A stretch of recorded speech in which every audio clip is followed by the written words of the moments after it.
Ooh, it's Caldera time, everybody. A moment, long-waited moment in time we've all been waiting for.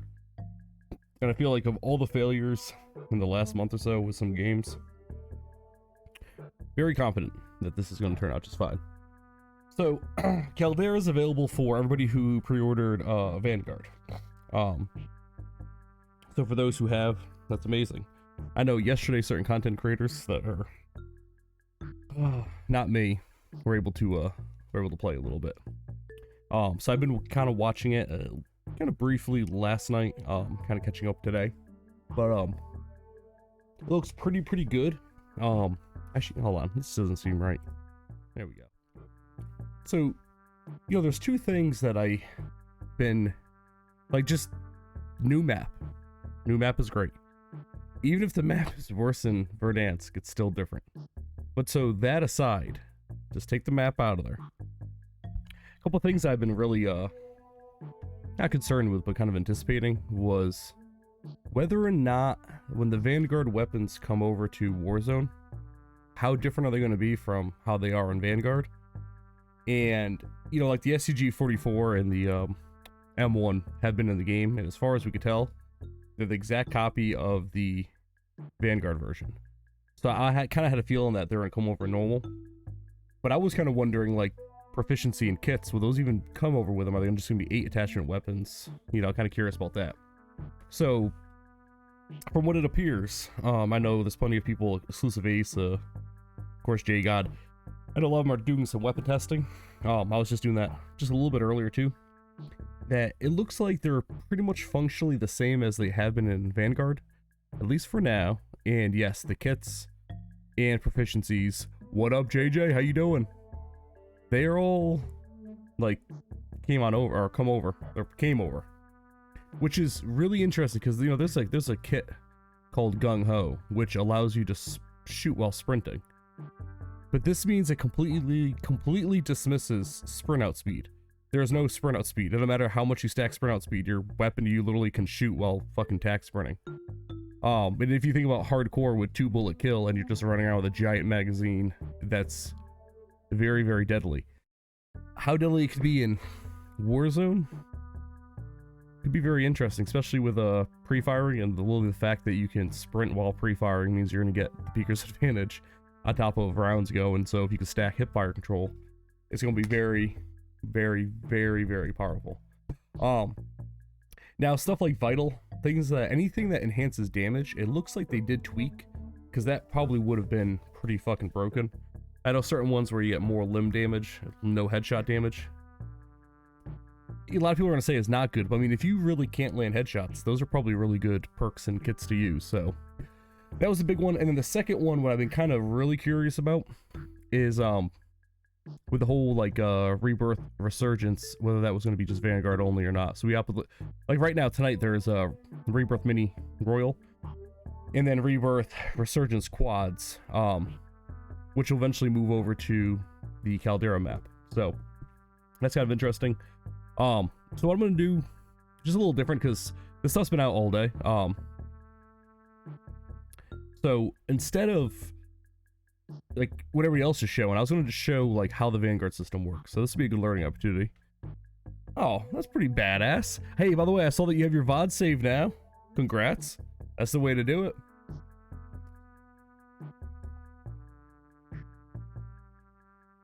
You getting Warzone now? Now they have a new map.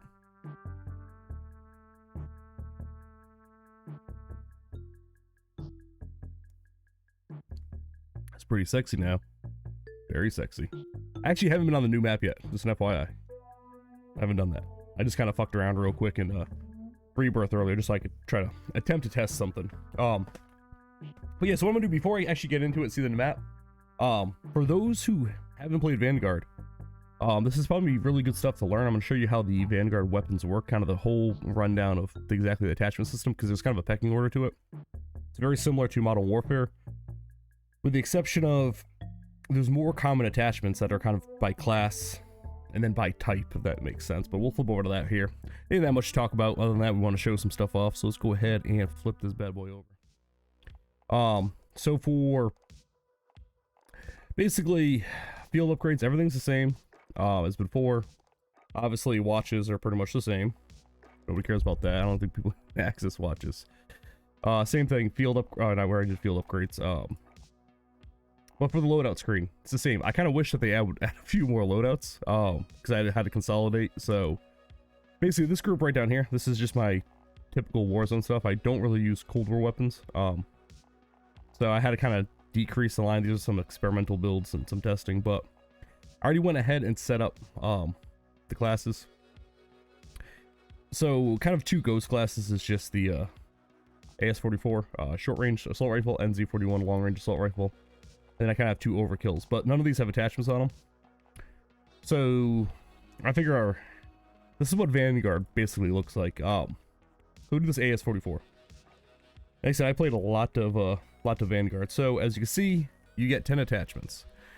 But like in Modern Warfare, and in Cold War, right? You have like 10 different attachments to pick from, so you can't use every attachment. Vanguard's different. You will use every single attachment, and there's almost no benefit to not using an attachment. So like, for example, you could always have an optic, but all of these optics, there's almost no penalty except for the big ones, you know, like sniper scope, things like that, the flip scopes. But all your basic 1.35s, so your like red dot sights, NIDAR, slate, etc. There's no penalty. Personal preference. There's a lot of optics. Just saying. I'm not gonna say what's a good one. Some of them, like this one right here, looks really awesome. I don't like a lot of the reticles. So I've typically been just using the slate reflector. It's like the closest to a modern red dot sight. But now, so what you'll see for these weapons, so basically for muzzle, these are what you will call common attachments. So just about every gun shares the same one. Some have a couple extras, some have a little bit different, but most of these are core. Like they're not custom to certain weapons. So like for example, recoil booster. Just about every single gun has that. Recoil booster. This increases your fire rate. So in Vanguard, they use like a point system, like +1, +2, +3. Like +3 is a lot, not percentages. And of course, the meter is down here. I don't think are technically lining up. I was trying to compare it with some screenshots in Vanguard, and I don't think it was lining up. So, but these are common attachments. Now, barrels are weapon specific, so every weapon will have their own. Some of them will, like there's a couple different guns that have an Empress, just a different type. But it's not like Cold War, where Cold War, everybody had the same barrel. So if you put for example, a titanium barrel, it was basically the same across the board, and it was pretty much, by every weapon, it just did +20% bullet velocity. And obviously, that actual amount is different based on the base bullet velocity. So if a gun had 1,000 bullet velocity, another gun had 500, you put 20% on it, you're either at 1,200 or, what was that, 550? Or, excuse me, 600. So barrels are specific to the weapon. Now, same thing with stocks. And again, there's similar stocks, but from what I could tell, like the AS-44 skeletal stock is different from a, I mean, just even say like an automaton. Though they may have the same sprint and move speed, movement speed, plus, you know, whatever.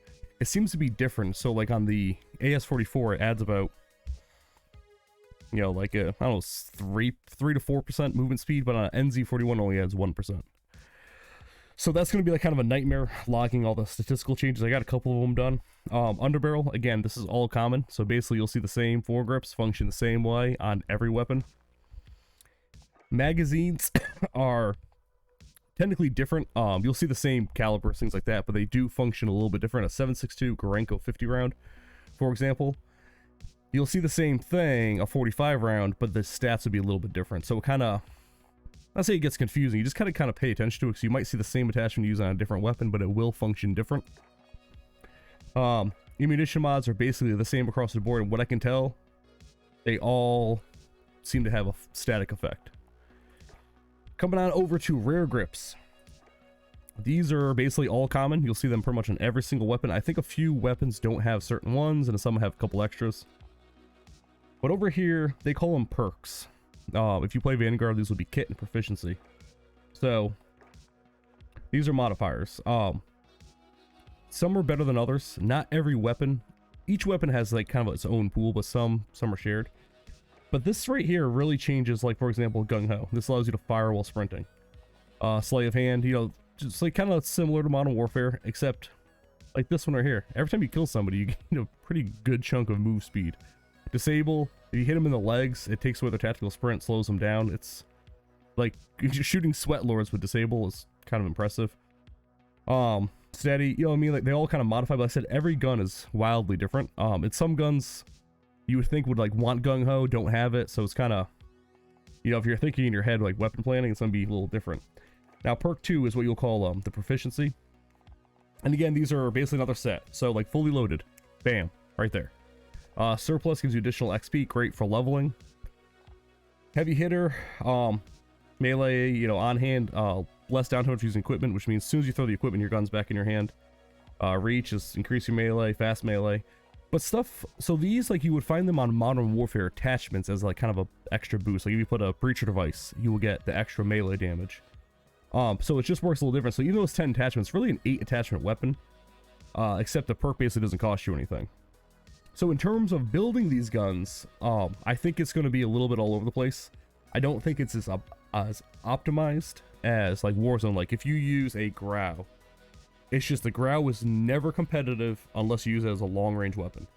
And basically the difference between your Grau and someone else's Grau is like how comfortable you are with recoil. So you might have to put on a commando foregrip where the other guy can take that off and maybe put a tac laser on because he's okay with the recoil control when he wants a little bit of ADS. But it's kind of like the weapons are very they're good in like one role and that's it. Vanguard, it gets a little messy because like the AS-44 is a high rate of fire, close quarter assault rifle, but you could stack up some decent recoil control and actually make, and the gun has plenty of damage range. So they're pretty diverse. I feel like people could use the same gun in 2 different roles, so it's kind of interesting. I find it hard to not pack at least one Vanguard weapon, whether it's long range or short range or like a kind of an all-purpose or sniper support weapon. I think it's gonna be hard to exclude them from your loadout. And these weapons require a lot of XP, so if you don't have Vanguard, it's gonna be lots of plunder. But over on xctactical.com, I do have some guides, kind of some fast XP with zombies, things like that. So I'm just gonna go ahead and set up these classes real quick. You know, I'll explore some more. I'm gonna pretty much play a few games with just these, or these 4, but these are the same.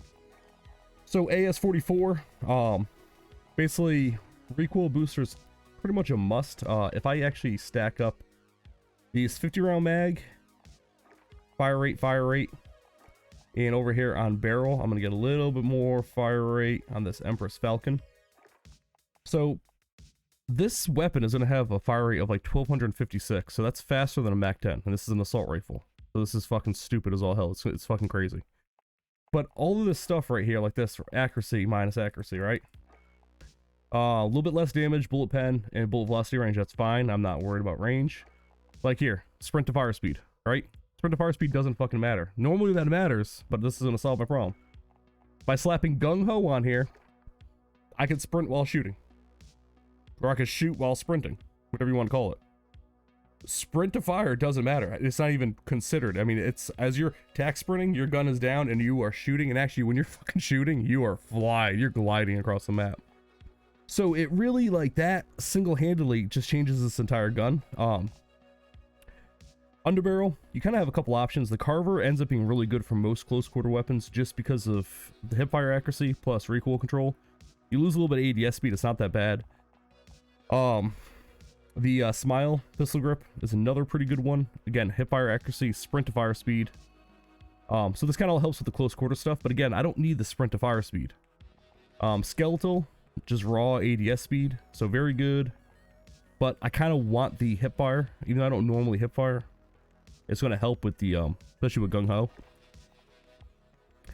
And for rare grip, so almost all my weapons I use fabric, just because you get ADS, sprint to fire, and hipfire. Again, don't need sprint to fire speed, so I can just take the straight leather grip for ADS, recoil control for rubber grip, and there's one more in here. Okay, this right here, initial firing recoil recovery. There's basically There's 3 forms of recoil control on Vanguard weapons. I know. I said if you haven't played Vanguard, this isn't like, what the fuck is Fear the Kid talking about? You have initial accuracy, then you have sustained accuracy, then you have overall accuracy. I have a great post on XC Tactical. It's actually very simple on a battlefield, which I know sounds terrible. But if you go down to the Warzone forums, I talked about ADS bloom.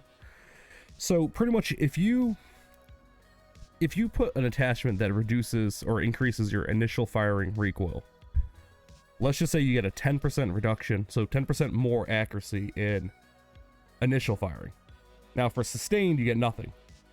If an attachment was just sustained, then obviously the longer you hold the trigger down, the more accuracy you get. And this is something that's actually been in the game. It's just certain weapons, like AK-47 Modern Warfare versus a Grau. The Grau, you press and hold the trigger. The longer you hold it, the more accurate you get. Obviously, there's, you know, vertical recoil. Now, with the AK-47, the longer you hold the button, the more bounce you get, and you start losing control, so you kind of do, like, more of a burst shot. So it's already been in the game. It's just, when you shoot, depending on which weapon you use, it's just that's that. In Vanguard, you can kind of modify that. But now, if you get an attachment that just does accuracy, you're getting about 5% toward initial and sustained. So again, it's like you have to kind of fuck around with some attachments because you might not necessarily need sustained as much, so you're better off dropping just the accuracy and just taking initial accuracy. And that's why like this one right here, the stippled grip, ends up being kind of good because with this weapon, I'm not planning on holding down the trigger and shooting 50 bullets. I'm only going to fire a pretty long burst. But then again, just raw ADS speed. You know, like I said, recoil control, that's even. So I'm gonna go ahead and just use the stippled grip for now. Kind of between the, like I said, the fabric or the leather, just for the ADS speed. And then for perk 2, I don't need surplus because this gun is maxed out. So fully loaded is probably going to be pretty sweet, especially if I'm using double AR. But like beat breath, don't really need that. Defender, don't really need that. I mean, mounted movement speed, that's pretty badass. Melee, they nerf melee anyways. On hand, it's pretty cool. Like I said, you just, after you use equipment, you have your gun up, which I believe affects your gas mask. So that's something to look at. I'm going to go with fully loaded. And last but not least, the stock. A lot of personal preference here. Again, I don't need sprint to fire speed because Gung Ho solves that problem. Hip fire accuracy, that's good. Recoil control, not so good. But again, right here, this one right here, if I'm mounted crouch prone, massive recoil control. I gain accuracy and recoil control during sustained fire. Don't really need it. ADS speed, horizontal. And then, of course, Zach 12B is going to drop my movement speed, my sprint to fire, increase my aim stability, recoil, initial, and flinch. Sounds great. I don't need that. Zach 12 is actually going to be pretty much the way to go, just for the ADS and the horizontal. I'm going to lose a little bit of hip fire accuracy. No big deal. This one's pretty good, but again, I don't need that sprint out speed. So, kind of a... I said that Gung Ho perk changes everything. So that's that. I did some camos. I didn't do a lot of them, but I don't, you know, I mean, they're all just kind of, I don't know, I like the wood. I like the wood with wood. But yeah, the dot sights, like here's the default. This one is a little bit, to me, it's nice. Like this is not so, you can see through it. This is just nice and crisp. Went over, like, I'm just not too big of a fan of them. I kind of like that. Fuck that. I'm not going to use that shit. They're not going to use that crap. So, kind of, like, it's just kind of smudge. So, but I feel like this one's pretty clean. And obviously, this one's pretty clean. It's kind of big. So, we're going to go with that bad boy. They're all yellow. So, it is what it is. Cool charms. I don't know. F for fear. Stickers suck because